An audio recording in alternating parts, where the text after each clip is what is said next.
Up on CBSSports.com, you can find our Dennis Dodge power rankings in college football. A little bit of difference between Dennis and the AP voters like Fresno State, or check that, Florida State at 3 versus 4, Oklahoma 4 versus 6. There is some synergy with Washington. Both Dennis and the AP voters have Kalen DeBoer and his Huskies at 5. And then it gets to teams like Tennessee, Louisville, Utah, Notre Dame, and Florida, and even a James Madison where Dennis has his rankings different than what the voters have, and we'll break it down right here on CBS Sports HQ. What's good, Street people? Tommy Tran with the Dodd Father, and we've got Danny Kanell from the Cover 3 podcast. So Dennis, we'll start first with Washington in synergy with the voters. Did you consider after that win against Oregon moving them up even further than 5, and then how ultimately did you decide on sticking with them at the top 5 there? Yeah, Tommy, I think you can make a heck of a case for Washington in the top 4. If that's not, the best win this season, it's one of the best wins, but it's kind of complicated here. Oklahoma also has one of the best wins over Texas. Texas has maybe the best win at the time over Alabama. So they've done that. They beat the team that beat the team.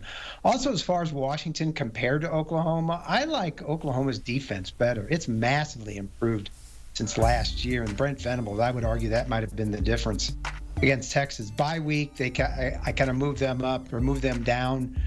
Michigan obliterated another opponent, so they slipped from 3 to 4. But look, it's going to be up to Washington. Washington's going to earn its way. I'm looking at their schedule right now.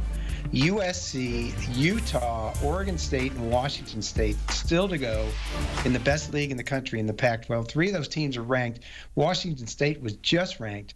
So they're going to have their shot. If they win out, they're going to be in the playoff. Yeah, it's interesting, Dennis. Now that we're getting more intel and more resume, we're starting to get, teams starting to have similar resumes. And you start stacking up wins and how do they compare against one another. I think you can make a case for the Washington Huskies be number 1, right? I mean, that win was super impressive against the Ducks. But I think you've got them in a pretty sweet spot there. I mean, I do think you look back at some of their wins early in the season against Boise State, against teams like Michigan State, that they don't look quite as impressive now because those teams aren't as good. And then you go beat the Ducks, who are legit top 10. We're probably going to see a rematch of this one. And you're like, okay, that's what we wanted to see. But you pointed it out. If any Husky fan is upset saying, oh, well, we're not high enough, all you got to do is take care of your business, and you might have a chance not only just to make it to the playoff, but you might have a legit chance to be the number 1 seed if you do remain unscathed.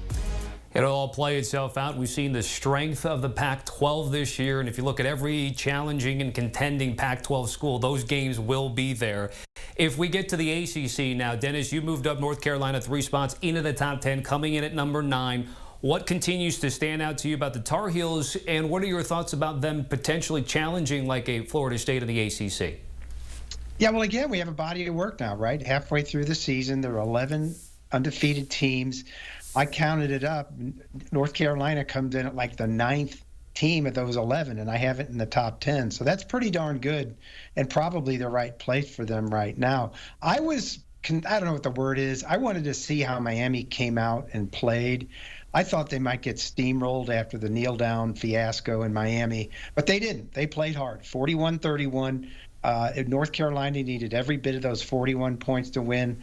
I would say this about the Tar Heels. They're almost like a poor man's Washington to me. Score a lot of points. You're not quite sure about them defensively. I don't know if they're in the national championship race right now, but before that Louisville loss last week, we had 3 teams on track from the ACC all going undefeated without meeting each other. Obviously, now Florida State and North Carolina are the favorites to get in that championship game. So I love them being one of the top 10 teams in the country right now. Dennis, I think North Carolina is absolutely a playoff contender. National championship, it's tough to envision them going through 2 playoff teams to win a national championship, but I could see them winning the ACC, and then if they do, I could see them sitting right in the playoff. They are a dangerous team. A lot of it has to do, yes, with Drake May, but we knew what we were going to get from Drake May. He was spectacular last year. Now, all of a sudden, he's building on that. You're giving him weapons like a Tez Walker, who once he's been ruled eligible, you saw him have sort of that breakout game that he had with 6 catches, 132 yards, and 3 touchdowns. You throw in Omarion Hampton, who had 197 rushing, is also up there in the top 10 in rushing in the country. And the defense, Gene Chizik was brought back, and the defense did not look great last year. This year, you're not going to confuse them with Georgia or Alabama, but they are a top 40-ish defense, which is all you need with the type of production they get on the offensive side of the ball. So I think North Carolina is a very dangerous team. It's been fun to watch this team, and just to button up the ACC in terms of the rankings, of course, we saw Duke win without Riley Leonard, and then Louisville fall, and Dennis certainly had the Cardinals down on his list there at 16 versus 21 in the AP top 25 voters. Now, the first two, maybe you're not going to get a ton of pushback, and looks like Danny's been okay, but the next two is where we might get some pushback. Let's first start with SC and Notre Dame, the fallout from that game, Dennis. You have the Trojans at 18, which matches the voters. However, you have Notre Dame at 19. You did not move them ahead of Lincoln Riley's team. You have 19 versus 15 from the voters. Take me through the thought process here. Yeah, this isn't the this isn't the theory of transitive properties for me. Notre Dame has lost twice. Before this game, Marcus Freeman's name was being bandied about as being under pressure. We had the Ohio State game. We had the second loss in there as well. So when I was asked about that by my editor, I said, no, I still like it. I mean, USC is still 6-1. Until that game, they could have outscored everybody and gotten to at least the Pac-12 title and maybe the playoff. Now I think they planted a seed in the minds of the voters that there's no way. But look, I think Notre Dame still has a lot to prove. They've got a tough schedule ahead. They have lost 2, and that was the delineator there. USC, they are who we thought they were, right? Defensively, they've got problems. And the offense contributed on Saturday at Notre Dame. 3 interceptions by Caleb Williams in what was probably the worst game of his career. Great for Marcus Freeman, great for Notre Dame, but I still have to see a little more before I go, hey, we beat you, we're ahead of you, especially when Notre Dame has 2 losses. Oh, Dennis. Why do we play the games? Why do we play the games then? We just saw them go ahead. But I'll throw another wrinkle into it, because this is one thing that bothers me with USC. I think they're the inverse of the Iowa Hawkeyes, right? The Iowa Hawkeyes are the butt of everyone's joke about how bad they are offensively. USC is almost just as bad on the defensive side of the ball. So they're a very lopsided team. Yes, they've got Caleb Williams, but if you look at Iowa's defense, they're spectacular too. They are atrocious on the defensive side of the ball. And then I'll go back to the old resume, because we have seen enough football from a lot of these teams where we should know, what are your signature wins? The Colorado win all of a sudden doesn't look that great. Arizona State, Stanford, Nevada, San Jose State. They haven't played many teams of consequence. So I look at their resume and look at that Notre Dame game was the opportunity for them to impress. And boy, they did the exact opposite.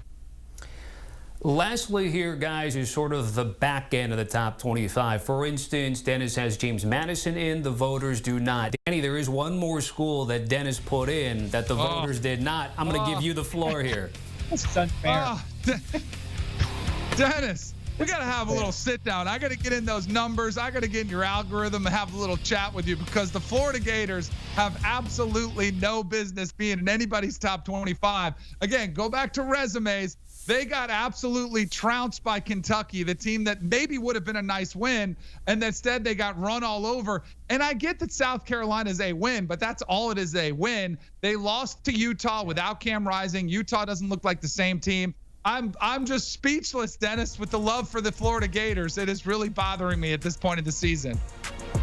Well, this just in. Guess who controls their own destiny in the SEC East? That would be the second place Florida Gators. I'm not saying they're going to win it, but they have improved immensely. And look, a 41-39 game on the road anywhere, even in the SEC, it's even better, but anywhere is impressive. That's the way these games go these days.